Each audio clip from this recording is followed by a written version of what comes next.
During that UK run, I destroyed myself so much physically, but nothing has been as bad as that, which is for me like a mental note of, don't worry bro, you've been through worse, like fucking crack on. William Goodge. William Goodge ran across the entire United States. The real life Forrest Gump. Did 50 marathons in 50 days. Fastest British person ever. To raise funds for cancer research. Similar thing, I lost my mum when I was 11 to breast cancer. When something like that happens, you're just pissed off with the world. I didn't really have anything that I could do to deal with that. Yeah. Running was your therapy for you. Yeah. Like, the gym was also my therapy. I can't use what I'm going through now as an excuse to fuck it up. I have to use it as an excuse to do something that's bigger and better. And there's too much wishy-washiness around. Just fucking do it. I want to try and do a marathon. I want to challenge myself. What advice do you have for those people who are thinking about doing it and they haven't really done anything like it before? That's the time to do it, man. You don't want to be doing it when you're... What's up, guys, and welcome back to First Things First. We have the international man of mystery in the building, William Goodge. That's fair. Good description. Accurate. I'll take it. You're like a nomad ultramarathon runner / model / does other things as well. Sort of, yeah. I don't really model anymore, but it happens from time to time. You don't?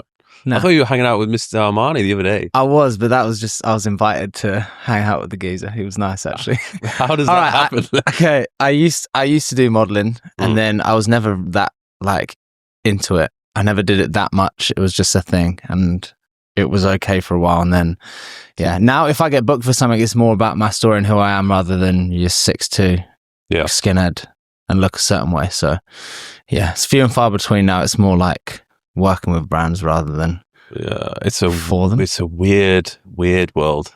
It's well weird. None of this is planned. It just keeps happening. Well, I had a little taste of modeling when I was like 21, 22. Yeah. And it was a weird thing. I thought the whole modeling industry and the photographers and I bet you got a few stories from your probably days. Yeah. Yeah, it is a weird industry. Some people take it way too seriously. Yeah, and it's a bit. We talk about the guys, the models themselves. I think there's everyone, and it's a very small pool of people that actually make it and earn really good money. There's a massive pool of people that just don't and kind of get a job here and there. So, yeah, I kind of took it for what it was, and I never thought it was going to be a long-term thing. But it's like smash and grab, take what I could get when I could, and then try and find something else to do. Yeah. Well, the one thing I never liked about it was the fact that you were not really in control. Yeah. Because it was basically the fashion labels or the scouters that would decide this is what's fashionable, this is what's in, or if there was something wrong with your nose, or in my case I was always a little bit too big. Same. They were you look good, but if we put you in this t-shirt, you wearing this t-shirt is not how the t-shirt is supposed to look. Yeah. Because your fucking tits completely change the shape of the shirt itself, so it doesn't make any sense. So if you want to do this, you have to lose size. And I was like, what? I worked so hard to get it. Lose size? I'm fucking busting my balls trying to grow. Yeah, you just don't fit sample size, and that's that. And also I wasn't ever that good at posing, so. Oh really? Yeah. I didn't have the blue steel look. I just didn't enjoy it either. Yeah. Ecom, I will never do that ever again. We got to try on 500 different outfits. Yeah. I remember doing one for Gymshark in the early days. Oh yeah. Before they got massive, and I think I did over 100 looks in a day. But they wanted the hench guy, so surprised you didn't get the job. Yeah, no. I'm surprised as well. Well, I think if I'd gone back in time, they did talk about getting me on board. Oh yeah. But I always had this vision of wanting to start my own clothing brand. So I thought if I did that, it would hold me back or get in the way of doing that thing. But when I look back, I think it could have been something good in terms of just collaborating and meeting all these other Gymshark athletes, particularly when it was on the rise. It was peak. Yeah, it did some amazing shit. Yeah. It's a beast. What else? Back in the day, how did you get into doing what you're doing now? Interesting story, really. So I was playing rugby at the time and modeling. Yeah. And also just like grafting in general. Like I'd always have like some laboursome job, helping a mate who was property developing. I did landscape gardening. Gosh, I did that as well. Yeah. Anything that big people that are good. My main talent is picking stuff up, moving it somewhere and putting it down. Yeah. So yeah, I was always doing something, and running for me was coming from a rugby background. I was semi-professional, so I was getting paid, but it wasn't great. That's why I had to supplement it with other work. But running for me was always a punishment. Like if you fucked up in the game, if you played badly, if you spoke back to a coach, they'd tell you to go do laps of the pitch, which basically sucked. So in off season, my version of like getting fit for getting back into preseason wasn't going for runs. It was doing anything like team sport or competition based like fitness stuff. Like I enjoyed winning or losing. Well, I didn't enjoy losing, but you know what I mean? I like there to be a goal to the exercise I was doing, and running was you start off doing it, it gets hard, it continues to suck, and then you finish and it's like, well, I'm glad I did it, but fuck, that sucked. Yeah. How old are you at this point? I got into running when I was 23. Yeah, 7 years ago. Been around the block a few times since then, but yeah, running started for me, like the origin story was I was dating this girl at the time. She was in LA and I'd met her early that summer. So it was this perfect catalyst. It was off season. I was going back to see her. We ended up becoming like boyfriend and girlfriend, since ended. But I was going back there after meeting her. I was dead excited about it. Went to Santa Monica, stayed in the Fairmont Hotel. When I arrived, we just went to bed, whatever, and I woke up. It must have been like 3 or 4 o'clock in the morning, and I'm there like, all right, she's asleep. Like, what am I going to do? So I was like, okay, if I'm ever going to maybe enjoy a run, I'm on this like vibe. So I'll go out the hotel and I'll just run along Santa Monica Beach, which I did. I didn't take shoes with me either, and it's changed now. There used to just be like slatted boardwalk all along the beach. So I was running on these wooden panels. And I was like, I'll just run until the sun comes up, because then maybe when I get back, she'll be awake. And I was running towards Malibu, and I just kind of kept going. And I got to the end where you'd have to get on the Pacific Highway to carry on going. The sun had come up, and then I ran back. And on the way back, there's this tarmac bit that goes uphill as well. And the competitor in me, there was like some other guy that was running near me. So I like sprinted up next to him, beat him. I was like, yeah, fuck off. Got back to the hotel. I'd handed my shoes in. I had like blood blisters on my feet, but I already all of a sudden had like this. I felt like that was really good, and I didn't know why. It's probably the first time I had runner's high, basically. Yeah, but the fucking feet not bother you? You didn't even think about the blisters? No, I didn't. And yeah, I got back. I was in this good mood. She was awake, had a nice morning. She left, and then my mum called me. And at the time, she was going through, she had cancer. But she called me and said, I've got some news. I've just been to see the doctor. And she got told she was in remission. So upon reflection, like the best mood, the happiest moment of my life, of like being like all amped up and like life is amazing. Well, everything's good. Security, blah, blah, blah. Was that moment then. New love. Mum's beating cancer. I'm in California. I'm from a small town in fucking Bedfordshire in England. I'm in LA, blah, blah. Like, this is sick. Life is great. Unfortunately, 9 months later, she passed away because the cancer had come back and was really aggressive. So that was over the Christmas period that followed. And then, unbeknown to me, when I was like angry or upset, which was actually quite a lot of the time, and could be the middle of the night, I would just go out on a run in my local town. Still lived at the family house at this point. So I just did the same route like over and over again, come rain or come shine. And when I got back from those runs, I'd feel a little bit better. I'd dealt with that initial like surge of emotion. So sometimes I'd be out there like sprinting and like breaking down, crying. Other times I might suddenly be happy about something or get like a nice memory. But yeah, running for me was my version of an escape in therapy, and it helped me deal with that period. Yeah. I had similar thing. I lost my mum when I was 11 to breast cancer. Okay. So about that. It was it was weird because I was so young. I didn't really have anything that I could do to deal with that. Yeah. And then I think I found that thing when I was like 16, 17, when I started going to the gym. Like, the same thing. Running was your therapy for you. Yeah. Like, for me, the gym was also my therapy. Like, if I'm having a bad day, or because, you know, when something like that happens, you're just pissed off with the world. Yeah. Like, why? Mm-hmm. Like, why did it have to be her? So, you know, I probably should have gone to therapy when I was younger, but I never did. Yeah. I just dealt with it my own way, which probably wasn't the healthiest way. But for sure, going to the gym and using exercise and a way to kind of release aggression was my way of dealing with it. Yeah, my main thing is like what I've learned through my own journey is like emotion is energy. Mm-hmm. It can be channeled towards something.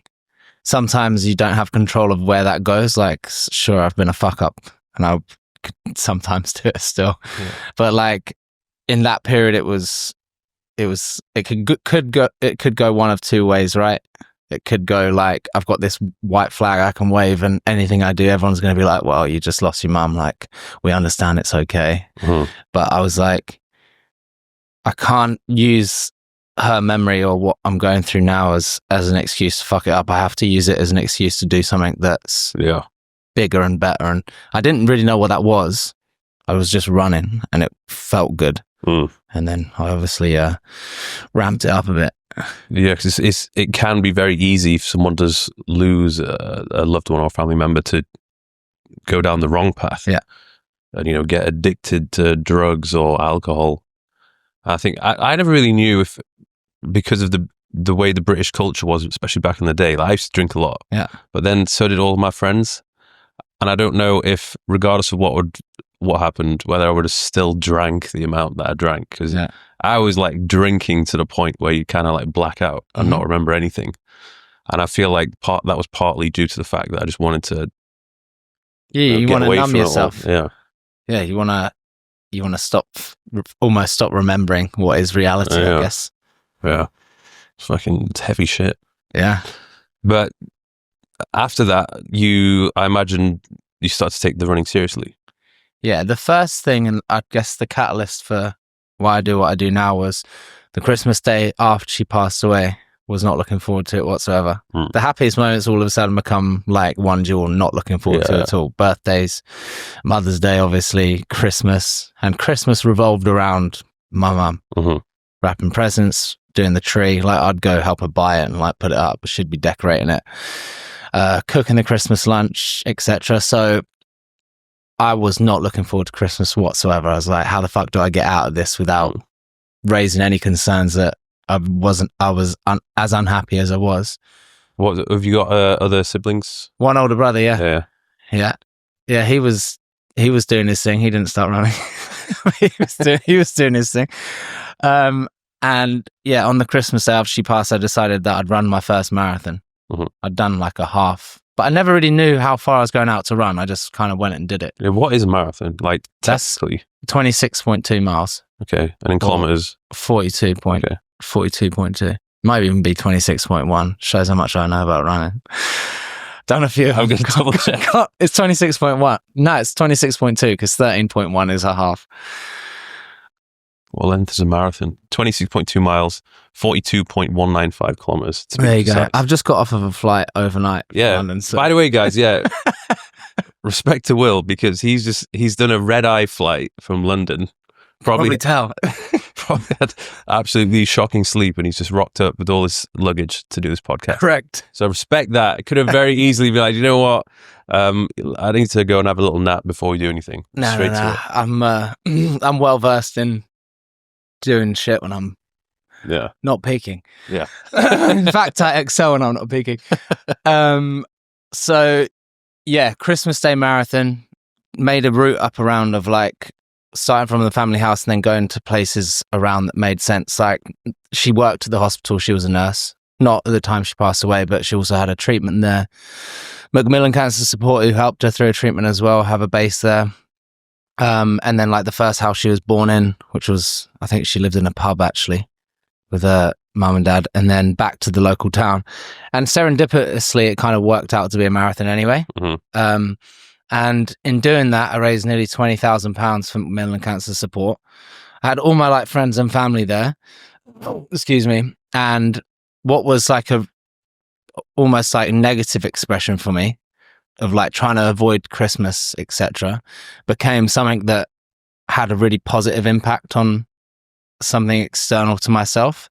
Obviously, there was some internal joy from running my first marathon, etc., but it kind of flipped the switch for me of it being a super negative thing to wait, can I use what I just did running? Can I do something much bigger and better and continue like a path to helping? Yeah. And so, 8 months after, on what would have been her 53rd birthday, I started running from John O'Groats up in Scotland down to Land's End in England. So I went very extreme, very quick. And since then, I've done a few other bits, I guess. Yeah, I've done a fair few things by the looks of it.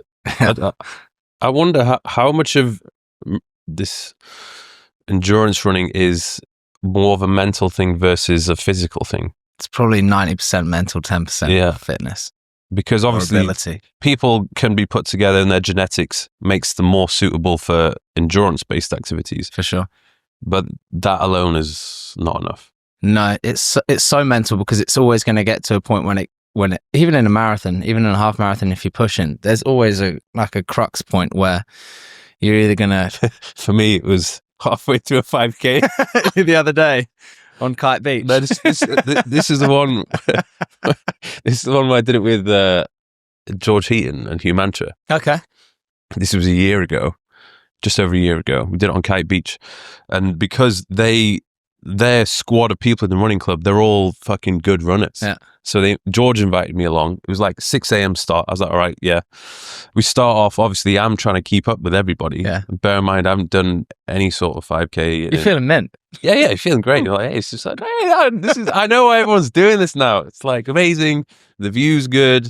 Like having a little chat with everyone. And then halfway through, I was like, oh my God, like this thing, I'm going to die right now. And I'm like, I can't keep up with these guys anymore. So I'm like slowly making it back. Everyone's overtaking me. But I actually managed to get, I think it was like 22 or 23 minutes, which was like, that's not bad at all. It was okay. Yeah. But that was me really pushing it from having no experience at all. Yeah. But I've noticed the more that I do it, which I've been doing this month, your body just gets better at it. Yeah, for sure. It gets accustomed to it. But anyway, as you were saying, I thought I had to just drop that in there. Yeah, you're a runner. Yeah, basically. Hybrid athlete. We're the same. I just can't do as many push-ups. But yeah, you do get adapted to things like your level of normality adapts to whatever you're doing, right? Mm-hmm. Like I couldn't do a deadlift. I couldn't probably do many deadlifts actually anywhere near what you can do. But if I did it for long enough, then I'd get close. But yeah, running, I went up real fast. But then also it's a skill. That's also a skill because during that UK run, I destroyed myself so much physically that nothing has actually I've got close to that, but nothing has been as bad as that, which is for me like a mental note of when it starts to suck, I'm like, don't worry, bro, you've been through worse. Like fucking crack on. I don't have an excuse because you've already done something. Yeah. Why was that one so bad? Because I wasn't ready to start. It was 875 miles.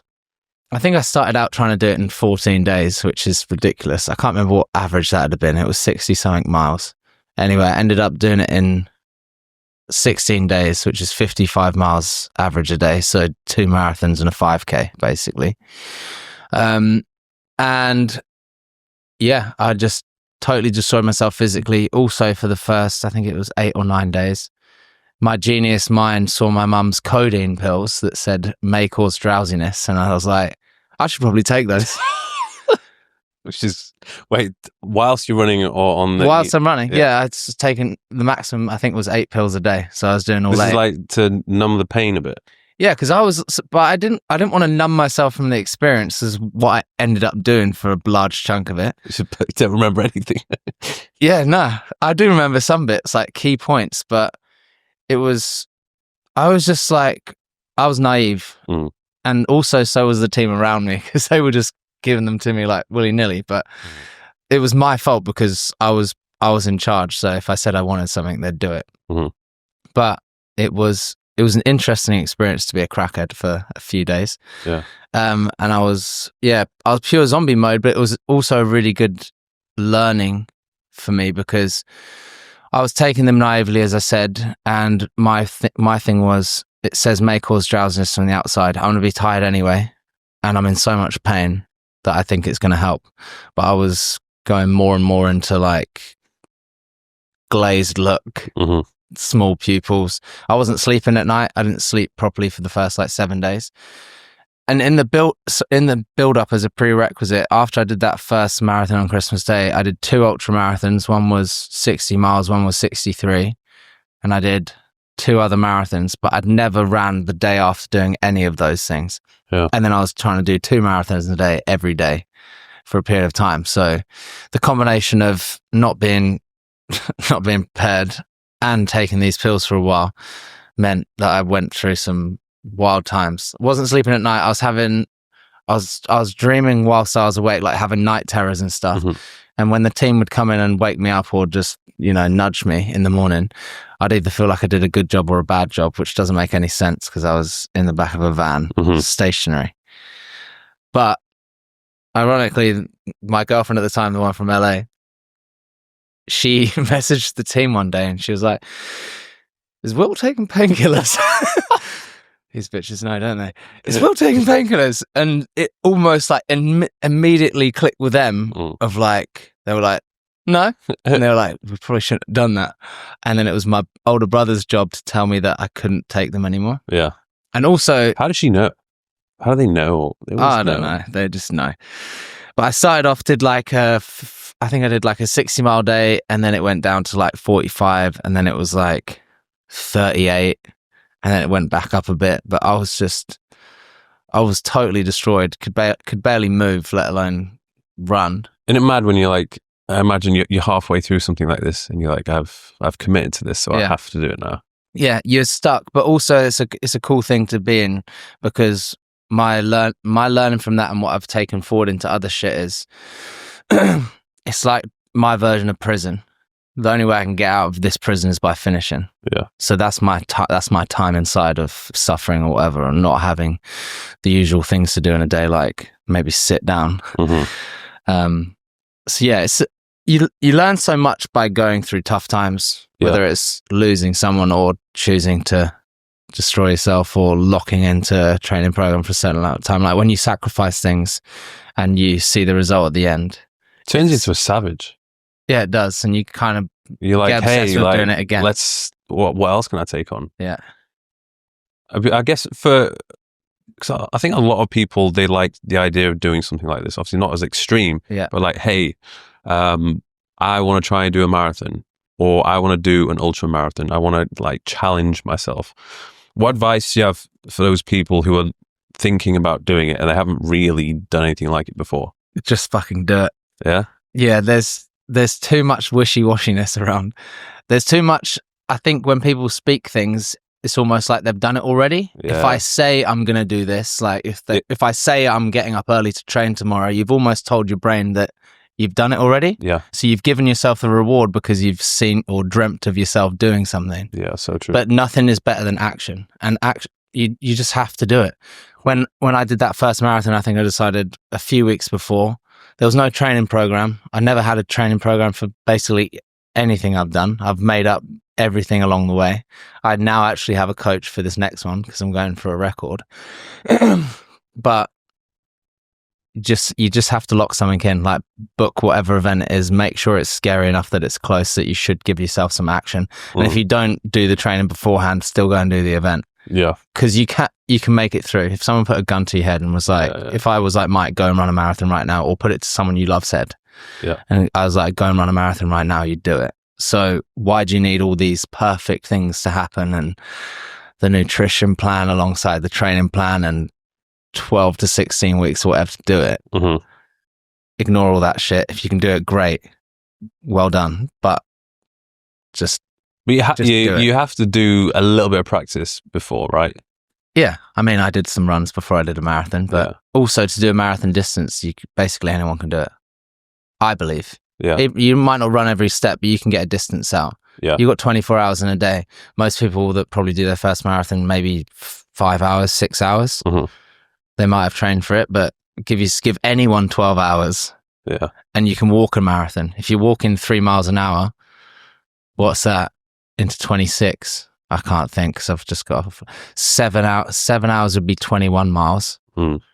8. So you're like looking at 8.5 hours of walking. You can get marathon distance. You didn't run it, but yeah, to say you've achieved that marathon that everyone thought was the biggest human endurance feat around, other than I guess Ironman, before these psychos came out of the woods, with their granola bars, being like, "I've just run 100 miles." You know what I mean? Like, yeah, don't give yourself an excuse before you've. I think probably the worst part about it is just the aftermath, because the body is in such shock because it's never experienced something like that before. Yeah, like even for me, just doing running for the first time, it's not that my legs were sore, it's my calves. Yeah, I had never had calf DOMs that bad before. That would last for like 5-6 days. Can imagine. Be the same as me. Like if I haven't done any lifting for a while, if I try and go do some squats, even air squats, like my inner thighs will be lit up, and I'll start cramping by like set 3. So yeah, it is all about what you're used to, but you obviously don't want to start off too hard too fast. But also those bits afterwards, I'm always like, you've earned feeling that way, and the only way to earn that feeling is to do the work first. Yeah, doesn't matter how. This is one of the reasons why I do ultra endurance stuff for myself, is because it doesn't matter how rich I am, or in general how rich someone is, how intelligent they are, family background, any of these things don't matter a thing. The only reason I'm feeling this way right now is because of what I've just done over the past 12 hours, 24 hours, 3 days, 1 week, etc. And it's a very individual feeling, and it's your own, and it sucks, but I can see the beauty in it. Well, the good thing is as well, I remember growing up, I played rugby for 9 years. Obviously, you experienced the same thing. It's very much a team sport, and sometimes you can feel quite helpless. Like you're there, like you're trying to do everything possible to help the team win, but sometimes, the other team members don't have the same mindset, or they don't care as much, or they're just not in the zone, and it's just like frustrating because you're like, fuck, I want to win this, but they don't want it as much as you do. But with the running, it's all in your control. Like you're not relying, maybe of course you probably have your team that are going to help you out, but it's really you. It's all you. And that's why I like the gym, because it's like I'm in complete control of the outcome. Yeah, and it's all me. Yes, it's obviously very different in terms of the mindset, but there is that discipline which is required to outside of the gym to get yourself to look a certain way. Yeah, which a lot of people struggle with. Yeah, there's a lot of moving parts, but the only person that's going to do it is you. Yeah, and even if you've got also in a team sport, you can also kind of let off if you're the other way inclined, of being like, well, my other teammates are going to bring me up, so it doesn't matter if I'm slacking a bit, but depends if you've got the dog in you or not. Exactly. So list off for me all the big runs that you've achieved, because I think that one of the most popular videos on YouTube was you did 48 marathons in 30 days. Oh yeah, people are most impressed with that one. I'll list off them first. So I kind of do something big every 2 years outside of like normal races. So Joggle, John O'Groats Land's End, was the first one. In between that and 48:30, I think I did Marathon des Sables. It might have been after that, don't remember.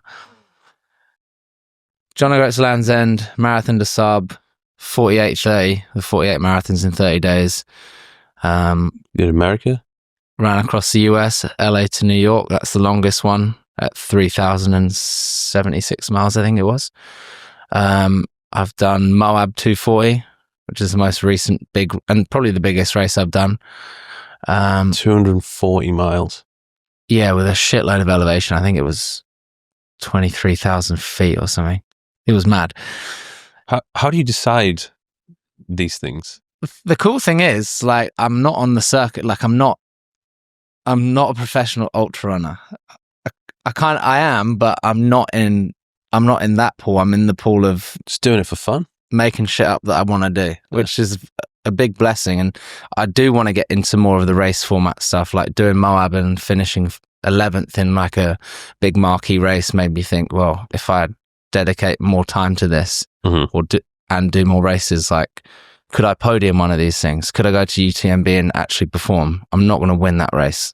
There's some freaks out there and some people that are super, super dedicated to it as their only thing. And I do other stuff that isn't cohesive with just being a beast. Yeah. So, yeah, but it did tap into my head of like what I could actually do on the circuit, or at least choosing some of those bigger races. But yeah, getting back to 48:30, people are impressed by that. It was 48 marathons in the 48 counties of England in 30 days. Because you can wrap your head around what it is. It's 48 marathons in 30 days. Wow, you did more than one marathon a day. But on the other ones, like the UK, I was running 2 marathons a day for 16. So not quite as much. But then the US I think it was 121 marathons in 55 days. But you don't call it that. I'm not calling it 121.55. But it's just, people can understand what 48:30 means. And ironically, I was disappointed by 48:30 because it wasn't hard enough. And the last marathon I did was the London Marathon. So we did every single county. London actually has 2. It has Greater London and City of London. City of London is very small. It's where all the suits go. Yeah. Talk about banking and shit. But then the Sunday was the London Marathon, and I'd actually PB'd my marathon at the time. I think it was a 3:06, having run 47 marathons the 29 days before. So that shows what kind of mood I was in. I wanted more destruction, and I wanted to see what I could do in the last one. And people were like, what the fuck? And I was like, I know. I thought, what the fuck too? We'll get back to the podcast in a second, but first of all, I want to say a massive shout out to Bionic. I have been using their supplements for the past 4 years. I never knew what supplements I needed to take. I'd always go into the pharmacy and buy a load of random bottles and end up popping pills all day, every day, not having a clue if I was consuming the vitamins which I should be consuming at all. But Bionic came to save the day. They are a tailor-made supplement company that will put together your own specific formula based on your activity, your gender. I have Bionic Pro, where I get the blood test done every 3 to 4 months, and based on that blood test, I get my own personalized formula. For those people who don't want to do a blood test or don't have access to that, then you can go with Bionic Go, where you just have to fill in a short questionnaire, and based on that questionnaire, you will get your tailored supplements with a surprisingly high degree of accuracy. So stop the guesswork, sign up to Bionic, and ensure that you remove those deficiencies and build up your immune system. You know, obviously the hardest geezer who did that, Russ, the run through Africa. Yeah. Do you reckon you could do that? Yeah, I reckon. Yeah, definitely. Yeah. Yeah, that's I mean, Russ is a beast, and we actually ran together in Cape Town before he started his Africa run. It was before I started the US run, and we were both out there, so we met up for a run, and we'd spoken before that. We've obviously spoken since, and yeah, he's my kind of guy. Yeah, I was watching that, and I was like, I couldn't think of anything worse. I think just because it was Africa, and there was so many logistical nightmares, not being able to get in certain countries, having to avoid certain spots because it was so dangerous, and just that access to food, and just good nutrition. Yeah, if I was going to do it, then I'd do it on like a VIP tour bus. Yeah, that'd be my version. Like, yes, sure, I would still try and do it in a good way, but fair play to him, because outside of just running that far every day and running that far in general, like the logistical side of it would have been totally fucked. Like I don't have the patience. Yeah. He did one before anyone knew who he was, when he ran from Asia to London. I think he started in Turkey. That would make sense if he was at the bridge that borders Asia. But yeah, he just went and did that with a backpack on his own. Yeah. Yeah. Fair play. And he buried himself alive for 7 days. Yeah, he's done a whole load of shit that people don't know about. Yeah, because he only really started to get the momentum on social media when he was doing the African run. Yeah. which makes sense. Yeah. But yeah, fair play. He deserves everything he's getting, the plaudits, etc. So it must be weird though when you do something that big and there's that pinnacle when you finish. Yeah. It's the peak. What the fuck did you do after that? The drop off is real, and I experienced it on the UK run. Afterwards I was sad. I was like, it's like, what's happening? I've just done something like really big and really cool, and now I feel sad. But it's because you have this very intense period of time where your sole mission, it's not like day-to-day life where you got emails to do. Your sole mission is to run every day a certain distance. You also have people around you helping you, so you've got like a bigger team or like a family that are there, and you also get heightened like interest in you and what you're doing and why. So you have all this stuff going on, people talking about you, blah blah blah, and then afterwards you have the pinnacle, and then it falls off, as it should do. Yeah. But if you don't recognize that that's going to happen, then it can suck. So I had it on the UK one. 48:30 wasn't as bad because I knew it was coming, and then the US one I didn't have it at all. And the US was the biggest one, but I gave myself grace before I started that challenge. I was like, this is going to be a fucking mission, bro. Like, it's a big thing. You're going to be thrashing it. I was trying to actually do it in 64 days, but we got ahead by whatever, 11 days. Yeah. Just because it was something new and I didn't know how well I was going to adapt, but whatever. Afterwards, I was like, you're finishing in May or June. I was like, for the summer afterwards, you can do anything you want. I was like, giving myself a pre-agreement of go enjoy yourself. Yeah. And so after I finished that thing, I was just like traveling around on holiday, partying, whatever. And I never the next day regretted what I'd done. Yeah. Because I'd given myself grace beforehand to just enjoy life for a minute and not put pressure on saying what I was going to do next or training for the next thing. It was just like, go do whatever. And I had no like fall off blues. I was like, life's sick. Yeah, I can see that on your Instagram. I'm like, fuck, this guy is living a good life. He's doing like, you've got the balance right. Like you're doing the challenging running stuff, but then it's not like you go home and stay there. Like you go and actually go live life, and no doubt doing some very fun stuff. A lot of which probably doesn't make it to social media. Yeah, true. No, most of it doesn't because you're just trying to actually enjoy it. But no, it's I don't know. There's part of that thing of loss of like trying to make the most out of everything. Mm-hmm. And I've definitely kind of got that bug. I always liked traveling. So when I created enough freedom for myself to do that and being like the nomad and you can kind of work wherever you want, I was like, wow, I figured that out. So let's lean into that more. Mm-hmm. Running's going well, lean into that more. I'm like, I'm trying to do the most with my time and not regret not doing something. Yeah.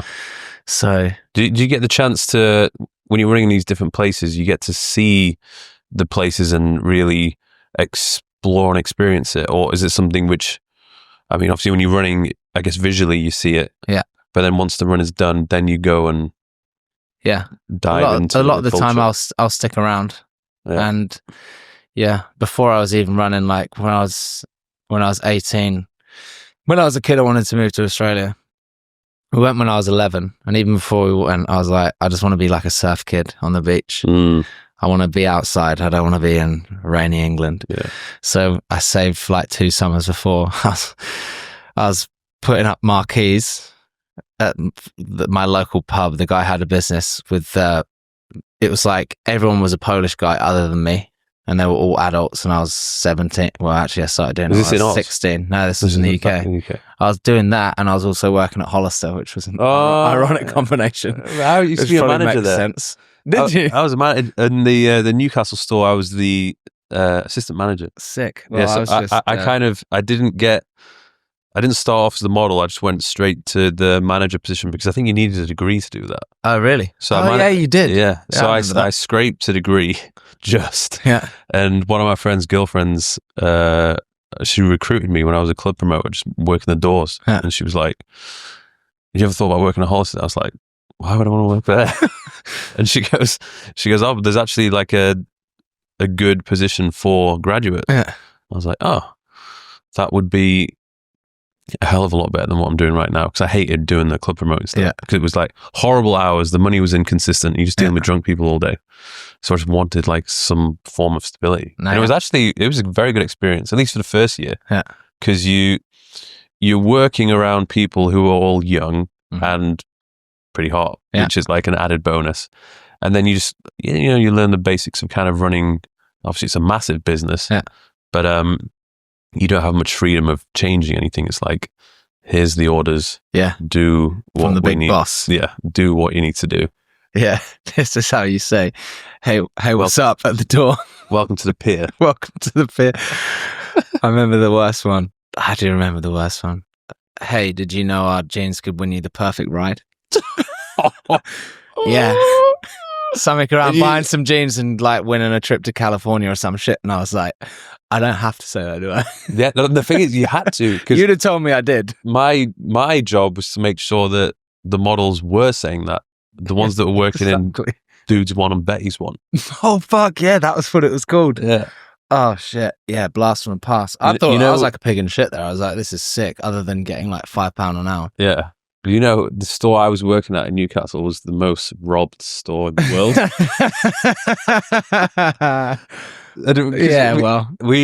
This was back then when it was, now they've lit it up a bit more. Yeah. Back in the day, it was super dark. So you couldn't see what people were doing. The cameras couldn't even catch what people were doing. And we had, we'd already had staff cut because the numbers weren't doing as good as previous years. So we had to have fewer people on the shop floor. We didn't have any security. So people just come in and robbing stuff. And it's like, how do you expect a 20-year-old kid to try and stop somebody from stealing stuff? We also got told that you're not allowed to, you can't chase someone out the door. And also the person that was robbing the most was actually someone on the overnight shifts. Yeah, they were doing some serious numbers. Yeah. Fuck it. Yeah, fuck. It was, I had some funny stories from in there. Yeah. Interesting times. Did you do the topless stuff? No, I was in Milton Keynes. We didn't have that as an option. Okay. Yeah, we had, I think sometimes we had it, but I feel like all the attention went to Abercrombie and Fitch. Yeah. People were up there dancing at the top. Yeah. They're like, if you got that job working in London on the front of Abercrombie and Fitch, like you were top dog. Yeah. Wow, times have changed, huh? Yeah. They've reversed that business model. Yeah, and the former, was he the CEO, Mike Jeffries? He's in some shit now. Yeah. He basically got your body and was like, can I get that implanted on me? Yeah. I had a guy who, one of my friends, actually I won't say his name, but he was like one of the top guys at Abercrombie and Fitch. He got flown all around the world to do these openings. And I'm pretty sure he had some weird encounters with Mike Jeffries. Oh, 100%. I mean, I never met the bloke, but you hear things. Yeah. Yeah. How long are you working there for? 16 to 18. Yeah. Yeah, so I just saved up enough money to go live in Australia for 6 months. Did a bit in Thailand beforehand, but that was always like, I was never like pushed in any real hard direction. Like my parents weren't at exam season being like, no, you need to be in your room and you need to revise. I actually did all right, but I was never pressured. So I always felt this sense of freedom. My grandma traveled a lot. She was always like, she'd go to Japan or she'd be in Canada and she'd come back with all these stories. So I was like, wow, the world is bigger than my little town of Ampthill. So I wanted to experience that. And then also having this almost like safety net of freedom of like, parents have a house. I always get fed there. So maybe I can like take risks, go and travel and do stuff, come back with nothing, and I'll still have this security thing. So yeah, I felt a wild sense of, or a big sense of freedom from being young. It's the best time to do it as well in your 20s, because there's really any risk and you can afford to just start again many times. You got the energy to do it. Yeah. And that's basically, Like I see some people, they do the opposite, where whether they finish school or university, they just get straight into the work and work their ass off. Like take it to the extreme for like 10 years. And then they get into their 30s and like, I have all this money, but I've not lived life. Yeah. So then they just kind of have a bit of a midlife crisis and go on a mad one. Yeah. Which is kind of okay because they have the money, and they have that money coming in. But it's quite hard to go on a mad one when you're in your 30s. Yeah, because I've tried it. And the recovery time is a lot longer. Yeah, and it's just, it's fun when you're young. It's loose, and also like scraping the barrel, or like I ran up a load of credit card debt into my mid-20s, but I don't know, that's the time to do it, man. You don't want to be doing it when you're, I'm not saying don't try. If you're 35 and thinking about it, still go for it. Do whatever the fuck you want. But yeah, there's something about that thing of being like early 20s and making it happen and figuring out along the way, like getting a bar job for a week and then being like, well, I've got 300 quid here. What am I going to do with it? I'm going to backpack to Taiwan or some shit. I don't know. But I think it's exciting. I remember when I was, after university, I worked as a club promoter in Marbella. Sick. And I just remember never having any money at all. Mm-hmm. I managed to, as soon as I got there, wing this job. But I remember I got there, I was like, I'll figure everything out when I get there, because at least I know I have some money coming in. And then I got there, I was like, fuck, I don't have anywhere to stay. And I was like, I'll just go stay in a hotel. And then I realized I can't afford to stay in hotels. It's like, I need to find someone to share a place with. But I didn't know anyone. So the first few days of me working on the strip or whatever, I was like trying to get to know people. And I was saying, like, if you got anywhere I can stay. Yeah. And then this one person was like, hey, you just stay on that sofa for a bit. Yeah. So for the first 2 weeks of me being there, I was living on someone's sofa. Yeah. And then they were kind of like, you need to fuck off now, because you're not paying rent and you just, all your shit is everywhere in the living room, and you need to go. And I remember this one time I brought someone back. Oh yeah. And they're like, oh, where's your room? And I was like, I don't have a room. This is it. Does it fold out? No. Oh, man. Yeah. So yeah, still did the job. And then obviously after that, I had to go find another place. I think I was sofa hopping at this other place for like another week or so. And then I found somebody who also needed an apartment. Yeah. Got an apartment, but all the money I was earning was just going to that apartment and just getting the essentials with food. And like, that was it. And a bottle of vodka from time to time. No, but all alcohol's free. Ah, sick. So, I mean, if I'd had to pay, it wouldn't have been possible. Yeah. Because I was a club promoter. Basically, we would go to the club, which were like the two hotspot clubs, which was, I think it was Funky Buddha and Opera Room at the time. Okay. So we'd go there after the shift finished at like 3:30, go to the club. You'd have the staff table, all the alcohol's free. You can invite anyone to the table. Nice. Just get absolutely blitzed, and then just do the same thing every single day. And then I met this guy who was 10 years older than me, and he was like the OG of the port. So he just took me in under his wing. Nice. And he knew everybody at every bar, all the drinks were free. And that just made the experience so much better. Funny how you work things out, innit? Yeah. It's life. Like at one point I remember just being there with my luggage, thinking, what the fuck have I done? Mm-hmm. Like, I'm here, I have nowhere to stay, I don't have any money, but I know I need to be here because I don't want to be stuck working in some warehouse in the UK. Yeah. And then you living for your Friday and Saturday night. Yeah. Didn't want to do that. Or trying to buy a house and getting a mortgage. I definitely didn't want to do that. Oh, God. Yeah. Nah. Did Australia live up to the hype? Yeah. So I've still never been. Oh, yeah, it's pretty great. I've been 4 or 5 times, but I haven't been since I was 23. And that was just a trip to Perth on the way back from New Zealand. So, but yeah, it's sick. It's kind of like no one's impressed if you're up at 4 a.m. working out there, because everyone is. Similar to Cape Town. I do this Christmas marathon every year. Just did the 7th one semi-recently. And if you're doing it in Bedfordshire, there's not many people out. It might be some people walking their dogs, or... My cousins are from there. I used to spend every Christmas in Bedford. No way. Wow. Biddenham. Fucking hell, that's not too far from where I'm from. Small little place, cozy place though. Yeah, exactly. But yeah, Australia, everyone's like health, fitness, wake up early. Mm-hmm. Especially Sydney. Yeah. From my experience. You know James Smith? No. He's based out there. I know of him. He keeps getting me to, he wants me to go over. The annoying thing is just the commitment to so far it's not away. an easy place to get to, and then you're so isolated. Time zone's fucked. Like, so far away. You have to go for a proper trip, otherwise you're not going for a week. No way. Yeah. And this is the place where you've decided to do your next... The next one. Yeah. Yeah. Yeah, Australia's next. And that is one side to the other. Yeah, from Perth to Sydney. So I'll finish in Bondi Beach. I think I'll be starting in Cottesloe Beach in Perth. Basically, I'm going for the record. My version of going for the record isn't logging it with the Guinness World Records because I don't really give a shit. It's just actually going and doing it. But from when I announced it, I was going to start at Scarborough Beach because as a family, we went there when I was 11. And the first place we went to was this place called Scarborough Beach. I think it's only like 2 miles up the road from Cottesloe. But then a bunch of people messaged like, to get the actual FKT, which in the running world means fastest known time. So there's things outside of world records. FKTs are just the general term for people going for stuff, and you don't have to have, I guess, as much paperwork to say you did it. And they're like, no, to get the FKT, you have to start from Cottesloe. So I'll do whatever. I don't really care. We'll figure it out along the way, or we'll figure it out before we go. But it's shorter than the US. I think it's 2,300 miles, which is like 3,800 kilometers.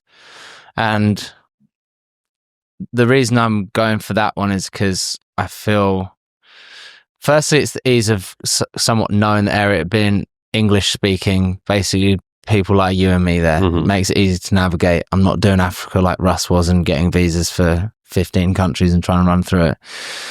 The current record is 39 days, held by Chris Turnbull, who I've actually had a great chat with the other week, actually.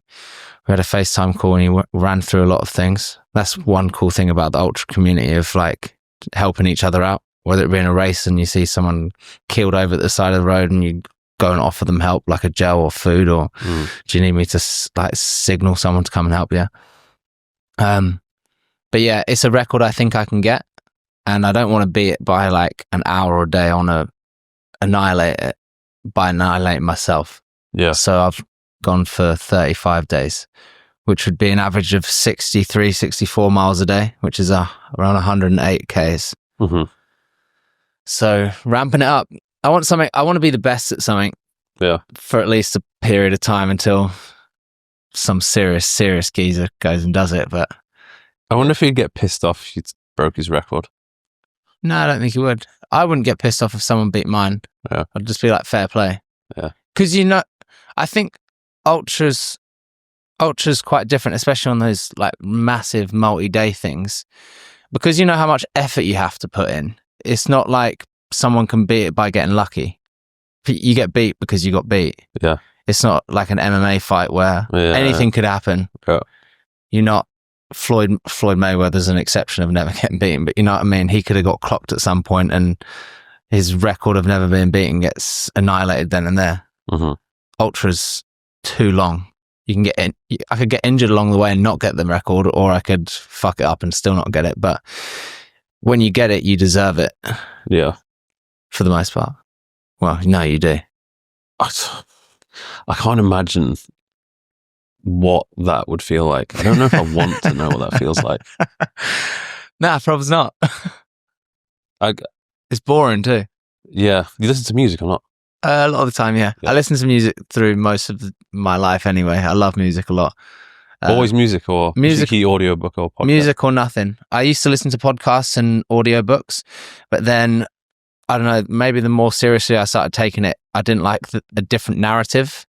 Yeah. Like music for me is like rhythm and it can bring up different memories and stuff, but listening to a conversation was kind of taken away from what I was in too much. Yeah.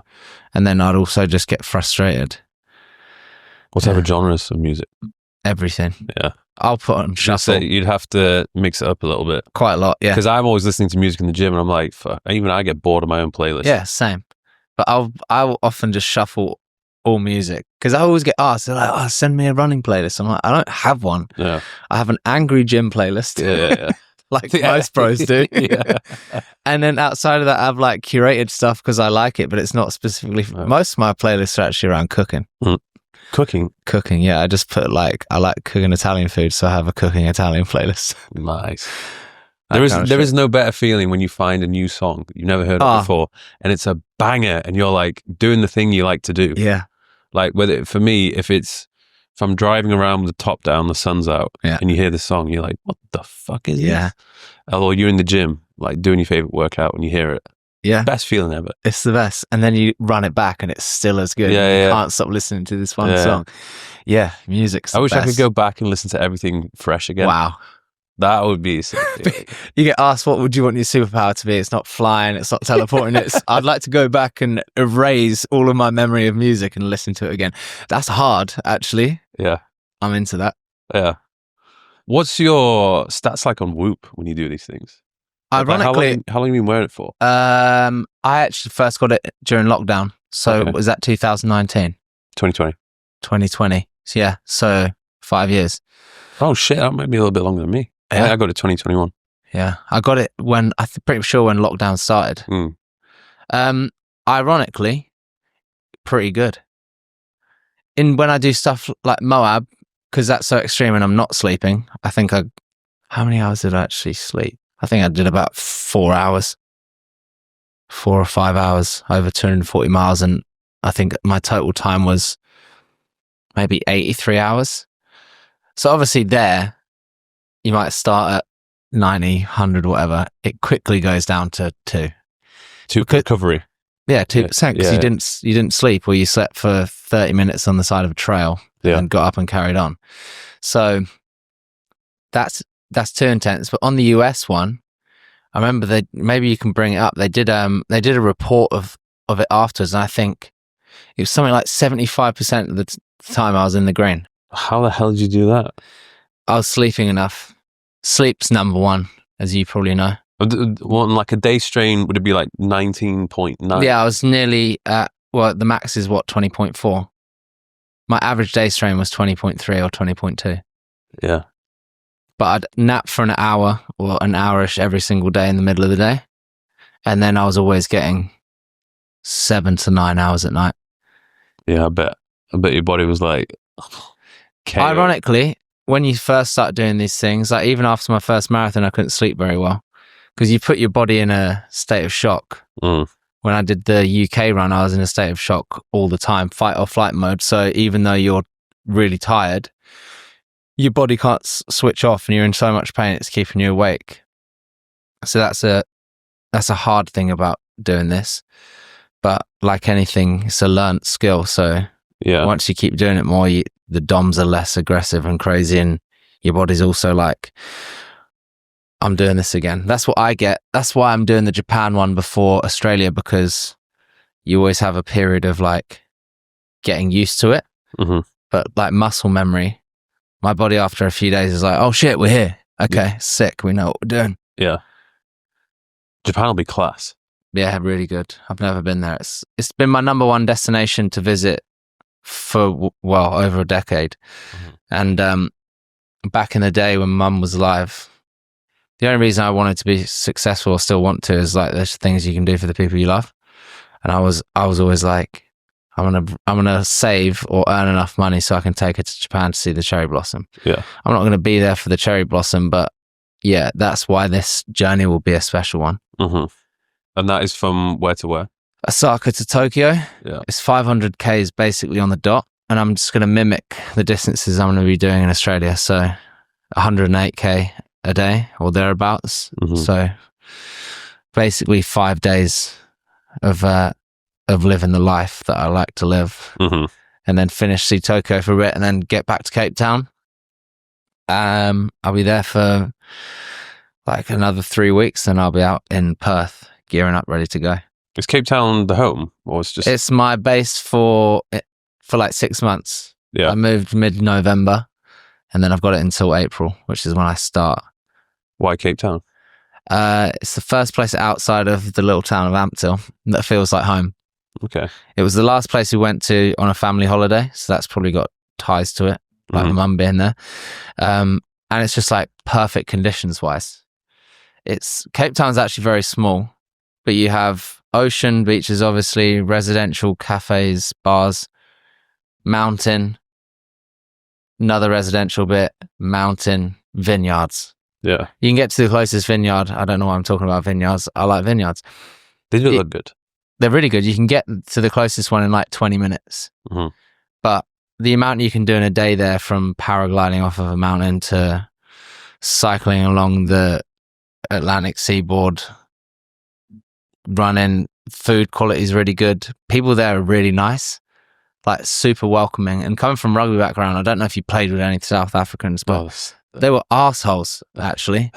Most of them in rugby's, well, unless they're on your team, were like nasty, which I respect, actually, because I was, I guess, the English version. But them in South Africa, they're like overly nice. Yeah. So anyway, it's just like it's the perfect place for me to be, to live well and train even better.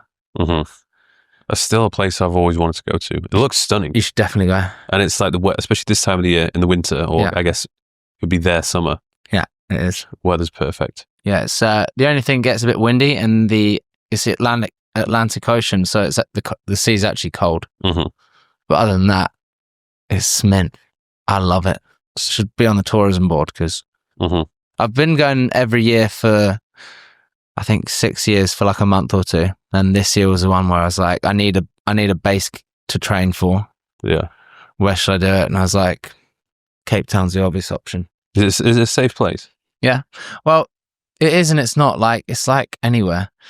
There's certain places you don't go to at night. Yeah. But there's this area called the Atlantic Seaboard, which goes from, like, I think it's the V&A like shopping centre, and like Moulay Point, and it goes all the way around to Camps Bay, and they call it like the Monaco of Africa. So the food is amazing. It's still really cheap, but I've never seen anything go on there. I think my mate left his phone in an Uber, and then we followed it and Find My iPhone, and it went to an area that you don't really go to. So we got out and then decided we shouldn't pursue any longer. But it's just like, have your wits about you a bit, and you're absolutely fine. How do you finance things like this? It's all brand deals, really. Yeah. I've become lucky enough to have some partnerships that help pay for this stuff. I know you're doing stuff with Represent. Yeah.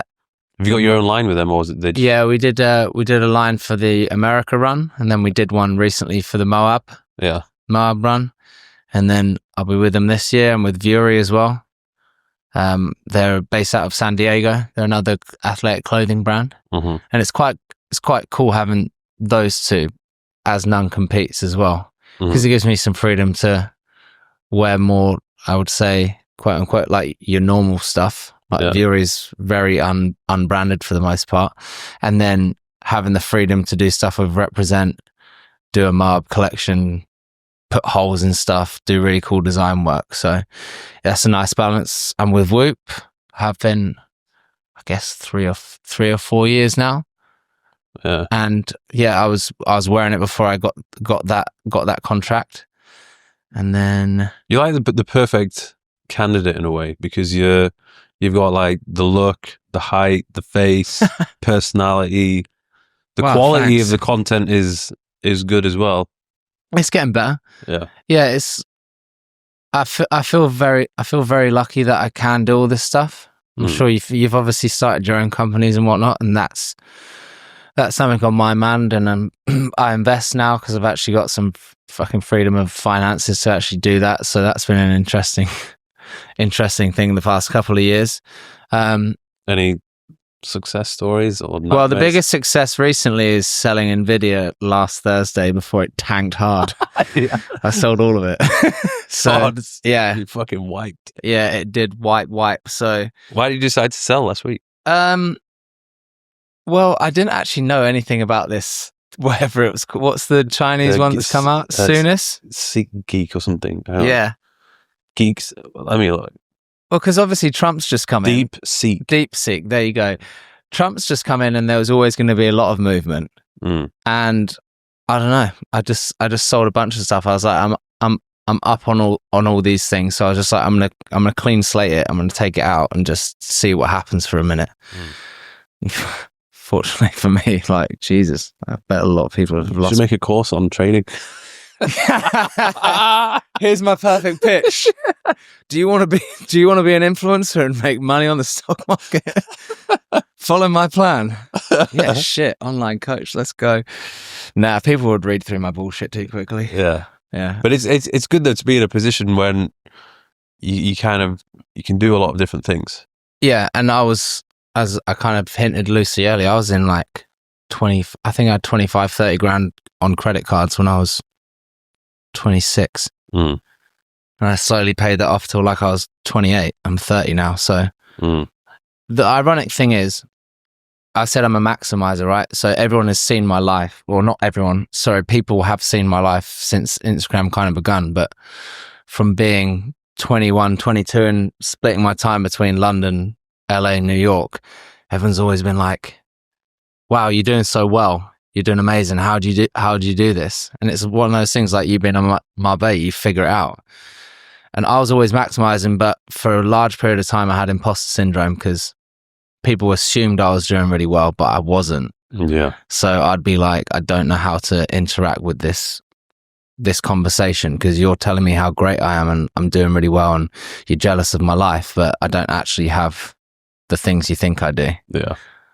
I'm going for it's nice the world of social media. Yeah, exactly. Yeah. It's this shiny exterior, and I guess once you've now experienced life a bit, you can be honest. So yeah, I've people ask me like, even now, like, how do you do this like runfluencer space thing? And I'm like, dude, before anyone gave a fuck about running, I was doing this UK run. No one knew what ultra marathons were. And then lockdown happens. And for some reason, now everyone's super interested in running. So they're looking for someone that's doing what they do, that's on the platform so they can learn or just enjoy the content because now they're into running. Because I had done it before, I was a natural choice for some people to follow. So my profile rose with the interest in running. Mm-hmm. So I was lucky to ride that wave. So there's no formula to what I did. And also there's still not really a formula to what I do. I just go and do what I want to do. And somehow it's still working out and people are interested and I'm following my passion. So I don't feel obliged to go and do anything. Like I'm generally doing what I want to do. And the outcome for me is not more followers or more money in the bank or whatever. It's I'm exploring life and doing these incredible things that I can only experience by pushing myself to the absolute limits. There's no cheat code to get there. Yeah. And everyone wants to know like a play-by-play thing to get to that point, but there's not really a play-by-play thing for basically anything unless you want to be college educated and become a doctor or whatever you need to be college educated for. Do you know what I mean? Like this is all made up. This is all new. Like there's certain things I guess you can do to get there, but yeah, it's made up, and I'm just fortunate enough to be dancing along the line and continuing to go whatever. Well, being passionate about something like the running and then trying to become one of the best at it is a good goal. Yeah. Who do you look up to or who inspires you? Main one's I call him my Yoda, Robbie Ballinger. So he's an American guy. Before I ran the length of the UK, he was running across America. I was at this cryotherapy place just outside of LA, like in the valley, I think. And they were letting me go there for free to do cryotherapy because I was doing this UK run. And when I was there, the manager was like, you should follow this guy, Robbie Ballinger. His name's Ballinger, but we all thought it was Ballinger. He's running across America. And I was like, holy shit. I didn't have any touch points or I didn't know anyone that did it. So all of a sudden I had this like anchor point and I watched him every day. When he told me, I think the guy was on day 7. So I followed him from day 7 to, I can't remember how long it took him. I think it was 72 days. That might be wrong, but whatever. I was obsessed with watching this guy every day on Instagram, running across the US, thinking like, this guy is the dog's bollocks. He's looking at his Instagram. He's an absolute machine. We somehow, well, actually, I just bothered him on Instagram whilst he was going across, like, you're doing amazing, blah, blah, blah. I waited for like a week until, and a week after he'd finished, because I knew there was like all this interest around and he might be busy like doing podcasts or radio interviews or whatever. And then I basically briefly told him what I was going to do, which was the run of the UK, and would he mind like answering some questions via email or jumping on a call or whatever. And he was like, yeah, let's get on a call. So I was never interested really in meeting famous people. Yeah, like Goggins, I would have thought. Yeah, for someone who really likes running, yeah, I would think that naturally he's the guy you would look up to. he's a beast. I love the guy. Can't lie. But I don't know. I think what I've been through with Robbie just makes him stand out. And yeah, we ended up meeting up. I went to his place in Denver, and then he said he was going to help me with my UK run. So he came out and did he didn't run it with me. He ran a lot of it with me. He did the UK run with me. He came out during 48:30. He helped me do the Como run. That's one thing I forgot to mention. I ran around Lake Como. It was my first 100. Lake Como is friggin' huge, man. Yeah, it's sick, isn't it? It's 100 I think mine was 104 miles-ish. Got it tattooed on my head. Oh, I wonder what that was. He came out and helped me with that. He was there for the whole of the US run. And he's always like led the path for me. So he ran across the US. When I did the UK, I got to the end. There's this sign that's like pointing to New York, Los Angeles, Tokyo. And because of what I'd just done, I was like, shit, maybe I could do the US thing. So he almost gave me like the belief that I could follow in his footsteps. And I have. The first time he did a 200-mile race, he did this thing where he raced a Tesla. And by race a Tesla, he basically had to outlast its battery life. So it went 272 miles or something. Mm. And he just had to get past it I think it took him like 9. What speed is the Tesla going at? Well, no, it just took off and drained its battery and then just parked somewhere. Okay. That was sick. So I helped him with that. But when he did that, I was like, I'd never do a 200-mile race. Fuck that. Mm-hmm. And then I ended up doing Moab. He did 100-mile first, so I ended up doing that. So yeah, he's my guy. It's mad, isn't it, really? It seems like with these kind of things, after you set yourself a challenge and you accomplish it, it's like, okay, let's do another one, but let's make it bigger, more extreme. Mm-hmm. Like, is that just the way it goes? Or does it come to a point where it's like, no, I'm done. I don't know with me. I could just feel like, that's it. Mm. Yeah, I think it's like chasing the dragon. It's like chasing your first high. Yeah. You'll never actually get it again, but you can get tastes of it. Yeah. So, yeah, I'm 30 now. Will I be doing this when I'm 50? Probably not. But I actually don't know, because I still have, there's still things that I would do and want to do. There's still big races I want to take part in. So, yeah, there's still a big desire there to explore the world through this median of putting one foot in front of the other quite slowly over and over again for long periods of time. Antarctica. Stop being a pussy. Just run across Antarctica. As you can probably tell, I don't really like the cold. Have I done anything in the cold? No. So yeah, maybe I need to do something in the cold. Yeah, that'd be a good challenge. Everything I do, I love deserts. Yeah. I've done the Marathon des Sables, obviously in the Sahara. I've done the Atacama Desert in Chile. Moab's technically a desert. Australia would be largely basically a desert.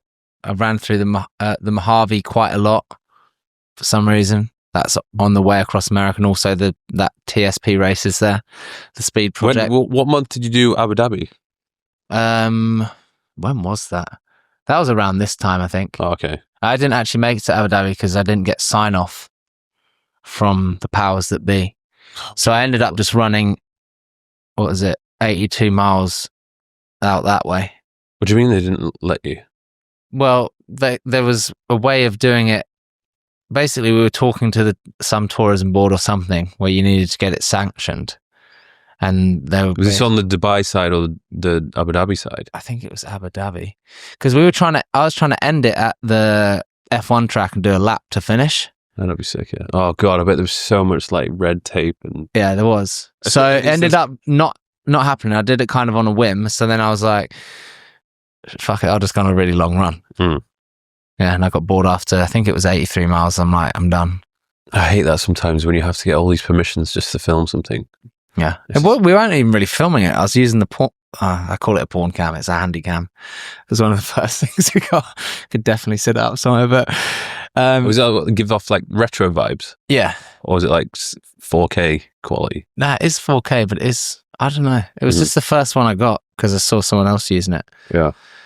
Yeah, when the vlogging life started kicking off. Yeah, it's mad now. When you see, obviously I met Jake Dearden and just I love that guy. the some of the shots he has. Like he must have to. I don't even know how he does it, but he must think, oh, let's go run in this crazy place, and then he has like a camera set up maybe on the back of a car, and it's like kind of zoomed in on him running, but it's really steady, and you got this really nice dramatic sound. back shot. Dun, dun. Yeah. Jake is a legend. I really like that guy, and he's such a performer. Like training and getting squeezing absolutely everything out of it is his bag. And I fucking respect him so much. Yeah. Mine's a bit different to that. But yeah, that guy, when he said he was going to run a sub 2:30 marathon, which by the way is a hard thing for basically anyone to do. I don't even know what the percentage of people are that go sub 2:30. This is a guy that comes from High Rocks, is jacked. And everyone was like, he can't do that. No way. And then he does a 2:28 at Berlin. I remember crossing the finish line because I was pacing George, and he's such a sweetheart. He just comes over like happy as Larry, like, how'd you get on? You're right. Like asking us all these questions. Like, fuck that, Jake. I was like, what did you do? He's like, 2:28. I'm like, what? You didn't lead with, I got 2:28. Yeah. No, he's so humble and so nice, and yeah, if I could train like him, if I could have that dedication. But what is it? Is it just because he's so dedicated to the training? Yeah, and I think he's actually very smart with his training as well. Like he has all more calculated. Yeah, he's very calculated. He has all the tests, and like the interesting thing about him and what he talks about the marathon is, I don't even know this shit, but he's like, there's something that says you can only consume this amount of carbohydrates in this time, and he was like, I think you can consume more. So his fueling strategy is insane, but he can hold it down as well. But that's also through a repetition of doing it.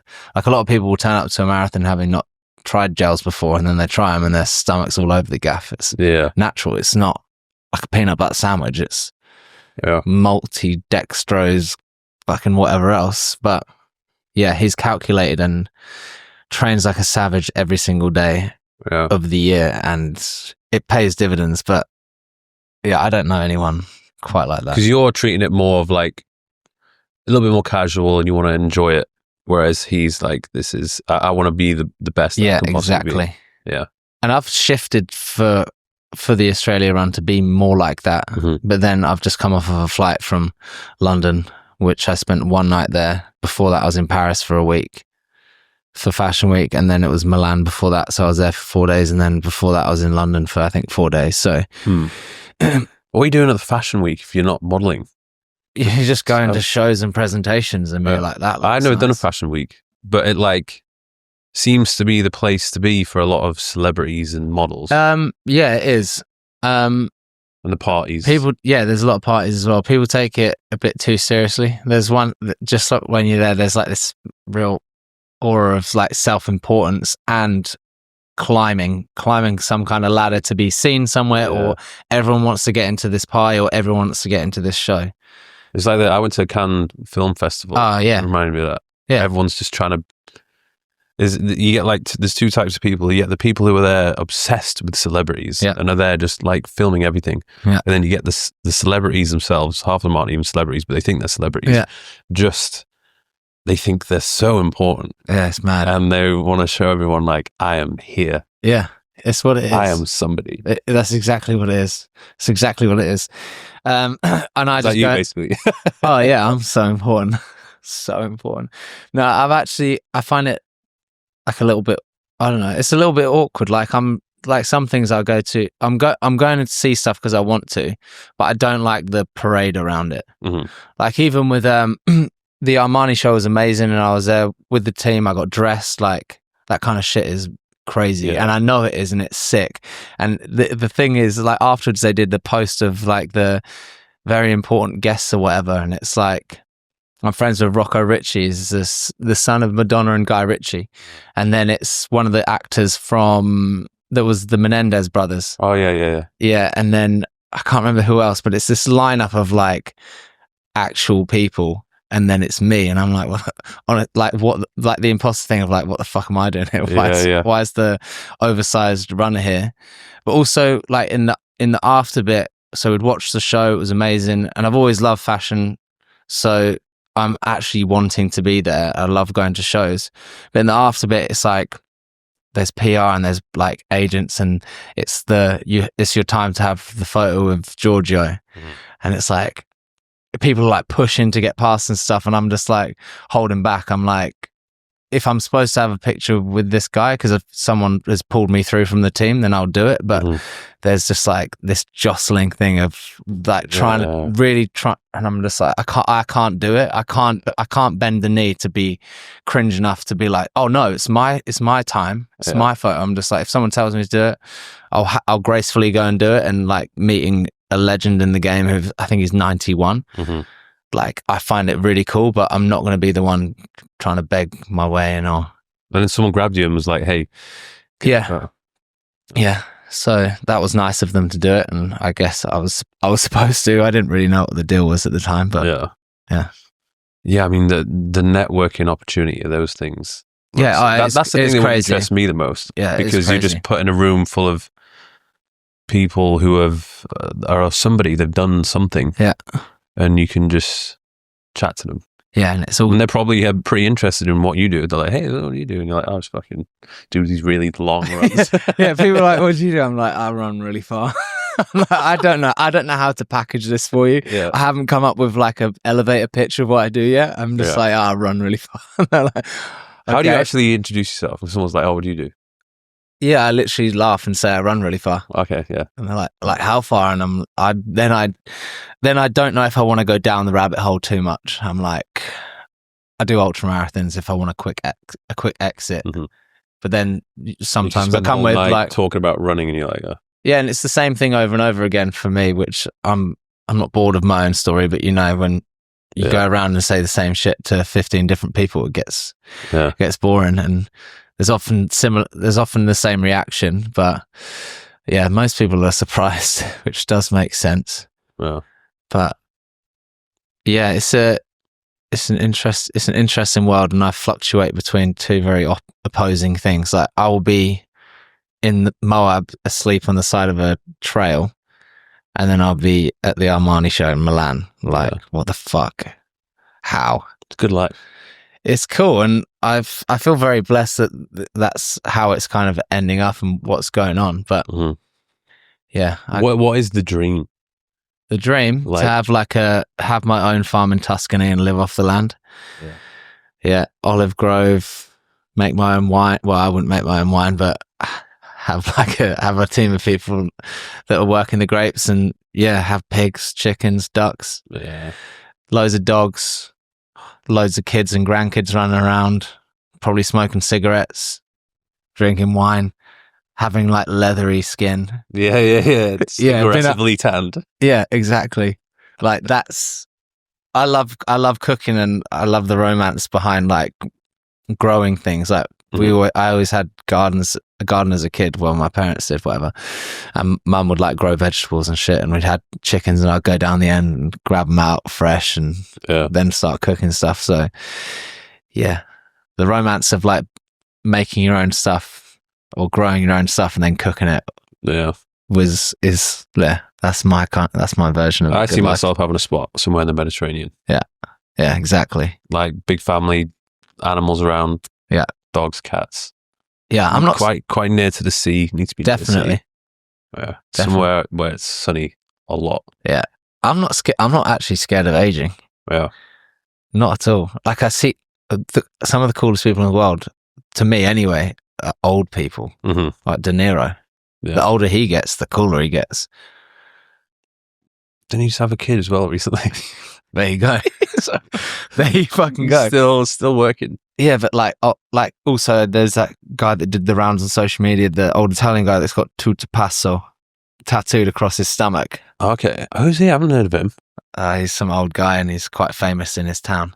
Just put tutto, TUTTO PASSO guy. We'll come up with a great picture. TUTO. I can't find him. Look what I'm getting up. Tutto passo go. Wait 1 sec. I'll show you here. Oh, is that it? Tutto. That guy. That's who I want to be. What a G. Exactly.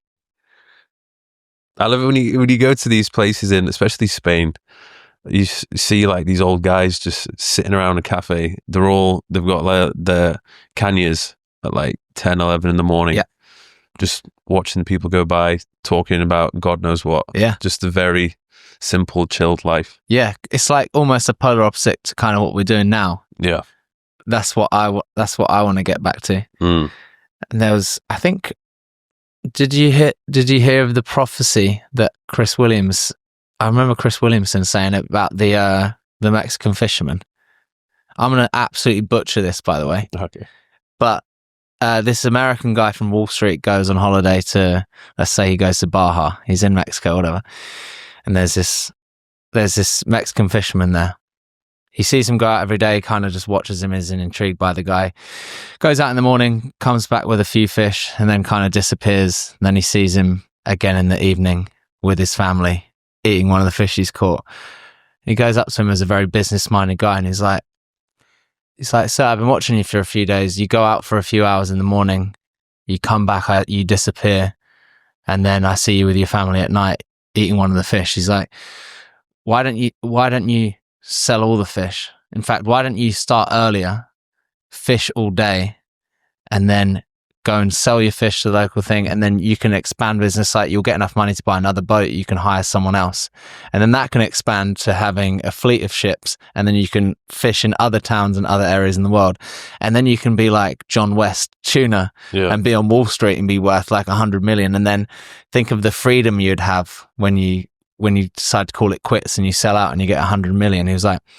He asked the fisherman, he's like, what would you do if you had all this freedom and had all that money? He's like, I'd wake up late, I'd go out, fish to catch something for me and my wife that dinner. I'd come back, I'd have a nap in the day, siesta.